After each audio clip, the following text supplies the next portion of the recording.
Assalamualaikum warahmatullahi wabarakatuh. Alhamdulillahirabbil alamin wassalatu wassalamu ala asyrafil anbiya'i wal mursalin wa ala alihi washabbihi ajmain. Ayyuhal musyahidun al-kiram, istami'u min fadlikum. Puji syukur kita panjatkan kehadirat Allah pencipta semesta alam. Selawat dan salam kepada junjungan kita Nabi besar Muhammad sallallahu alaihi wasallam beserta keluarga dan sahabat beliau sekalian. Pemirsa Aceh TV yang dirahmati Allah, kita bertemu kembali dalam program Ustaz Menjawab hari Jumat yang mulia ini. Di studio telah hadir narasumber kita Ustaz Aulia Rahman. Assalamualaikum. Waalaikumsalam warahmatullahi. Iya, sehat-sehat saya. Alhamdulillah. Pemirsa, kita akan bicarakan hari ini tentang hak-hak anak dalam Islam atau peduli anak. Anak sebagai makhluk Allah SWT, sebagai karunia diberikan kepada orang tua, mereka punya hak-hak sejak kecil, ya, malah sejak dalam kandungan ibunya sampai dia dewasa adalah tanggung jawab orang tua dalam hal memberi hak-hak mereka seperti makanan, minuman, kesehatan, jadi pendidikan. Itu hak orang tua terhadap anak. Nanti ada juga sebaliknya, hak-hak anak terhadap orang tuanya. Nah, untuk ini narasumber kita Ustaz Aulia Rahman, ya, akan membicarakan masalah ini. Silakan Ustaz. Baik. Bismillahirrahmanirrahim. Alhamdulillahirabbil alamin. Wassalatu wassalamu ala asyrafil mursalin sayyidina wa maulana Muhammadin wa ala alihi wa sahbihi ajma'in, amma ba'd. Puji syukur sama-sama kita panjatkan kepada Allah Rabbul Alamin. Salawat beriun salam kepada junjungan kita baginda Rasulullah sallallahu alaihi wa ala alihi wa sahbihi wasallam. Pagi ini kita akan membicara tentang Islam dan peduli anak.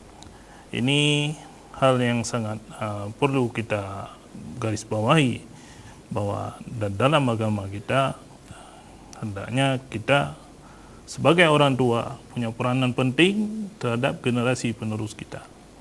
Terhadap anak-anak kita itu perlu kita memberikan ilmu tauhid dan segala yang keperluan untuk si anak kita. Kemudian membimbingnya terarah kepada jalan yang Allah ridhoi. Ini penting, peran orang tua tidak terlepas daripada sikap anak dan juga peran orang tua di dalamnya. Kemudian ada di dalamnya nanti tanggung jawab orang tua kepada anak, hak-hak orang tua kepada anak. Begitu juga sebaliknya ada sebagaimana Ustaz sampaikan tadi, hak-hak anak terhadap orang tuanya. Jadi yang pertama sekali dalam hal ini, dalam Al-Quran Allah Subhanahu wa Ta'ala berfirman, A'udzu billahi minasyaitonir rajim. Bismillahirrahmanirrahim. Wal yakhshal ladzi law taraku min khalfihim dzurriyyatan dhi'afan khafu 'alaihim walyattaqullaha wal yaqulu qawlan sadida. Yang artinya, dan hendaklah kamu merasa cemas, merasa risau, merasa takut bila meninggalkan anak-anakmu dalam keadaan lemah serta khawatir atas kesejahteraan mereka, dan bertakwalah kepada Allah, katakanlah perkataan yang mulia, yang benar. Ini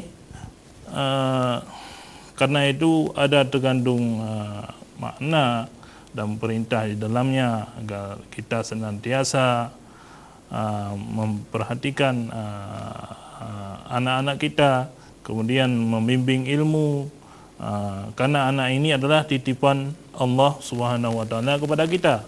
Kemudian anak juga lambang kasih sayang. Jadi anak itu lambang kasih sayang. Juga anak harapan dan generasi kita ke depan. Lagi dengan membimbing anak yang baik, yang berbudi luhur, berakhlak mulia, sehingga setelah kita tiada nanti bermanfaat juga kebaikan untuk kita, mengalir amal jariyah untuk kita, yang insya-Allah ini jika kita menerapkannya, membimbingnya anak kita dengan maksimal, dengan ilmu pengetahuan, dengan tauhid, dengan segala hal yang kepentingan sebagai orang tua kita tentu tidak terlepas terhadap anak. Kemudian anak juga dambaan semua orang, dan anak merupakan harapan semua insan.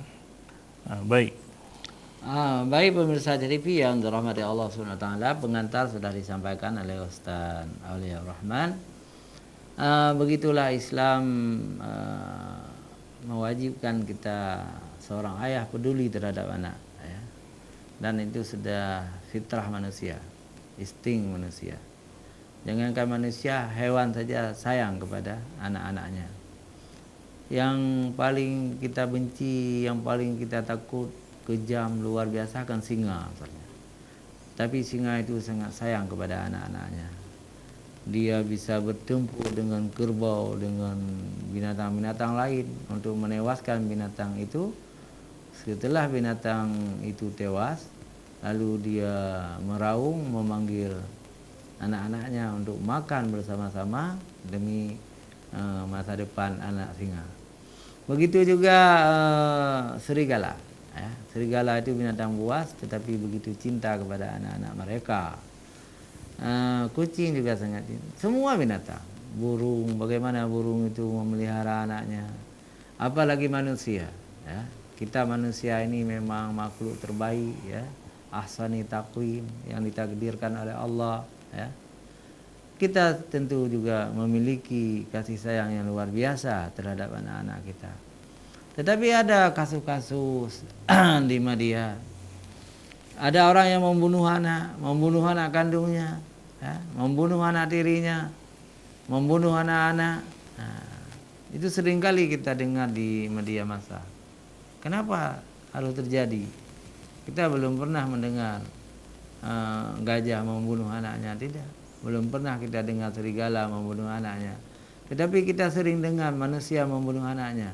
Nah, rupanya di balik itu semua ada yang namanya syaitan, iblis.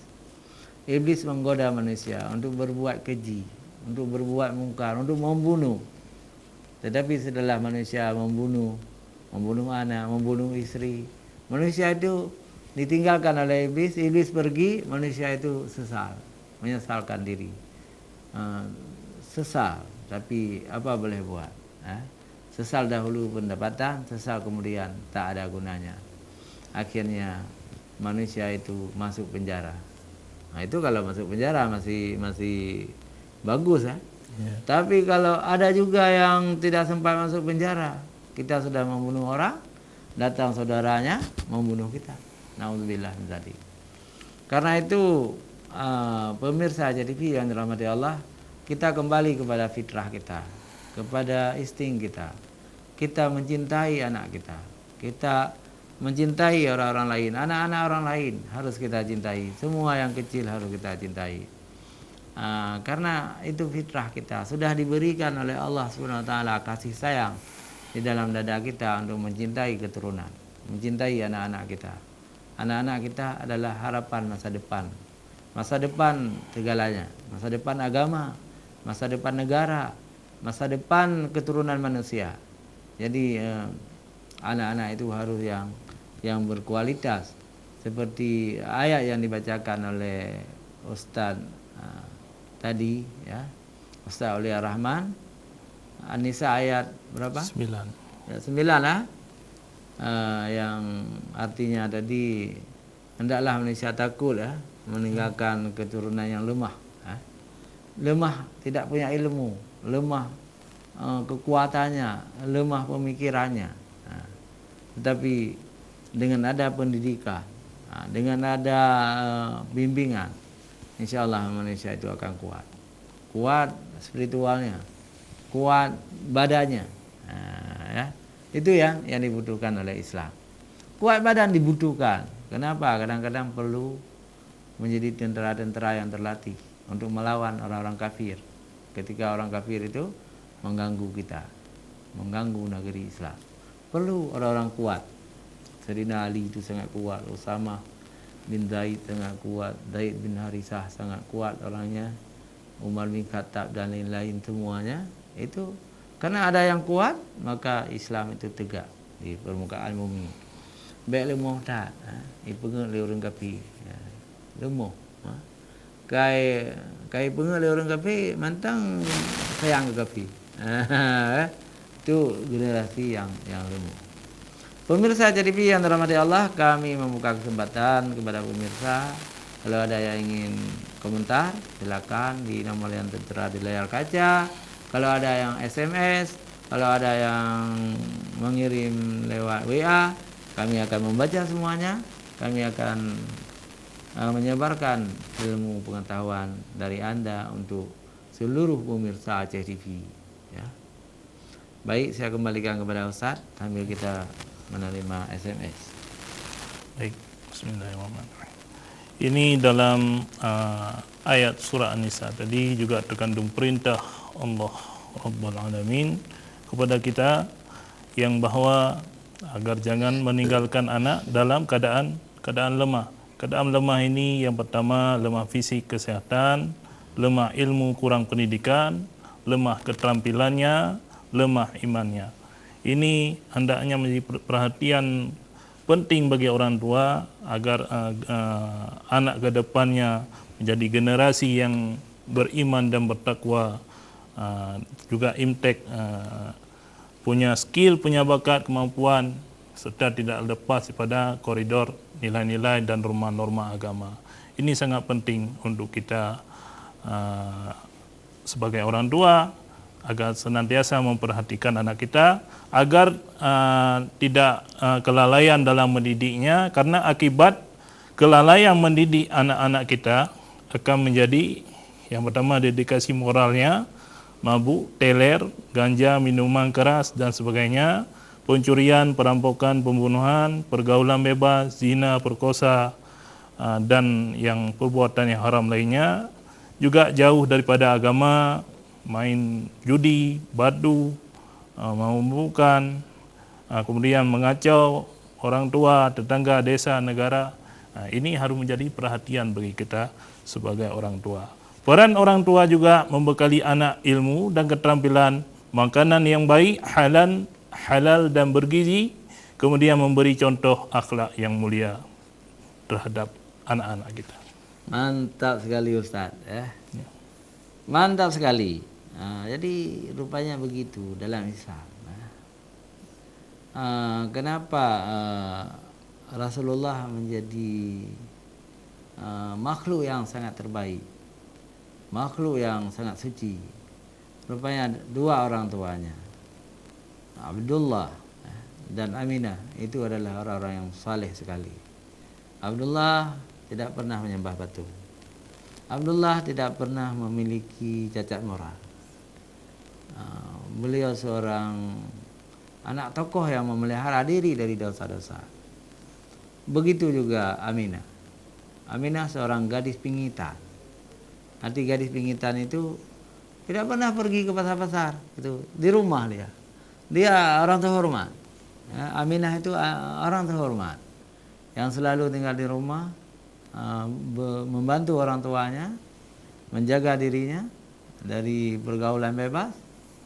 Maka atas perkawinan Abdullah dengan Aminah lahirlah junjungan kita Nabi besar Muhammad sallallahu alaihi wasallam yang tidak ada taranya, tidak ada bandingnya, nggak bisa dibandingkan. Kalau kita ini manusia biasa, Rasulullah itu juga manusia biasa tetapi luar biasa. Karena beliau menerima wahyu dari Allah Subhanahu wa taala. Kalau kita bandingkan antara kita dengan Rasulullah, Rasulullah itu emas, kita ini batu-batu biasa. Pemirsa TV yang dirahmati Allah, namun demikian Rasulullah mengajarkan kita untuk mendidik anak sangat lebih awal ketika kita mencari istri, ya. Ketika mencari istri harus kita cari istri yang salehah. Pemirsa jangan kemana-mana, kita kembali setelah jeda iklan berikut.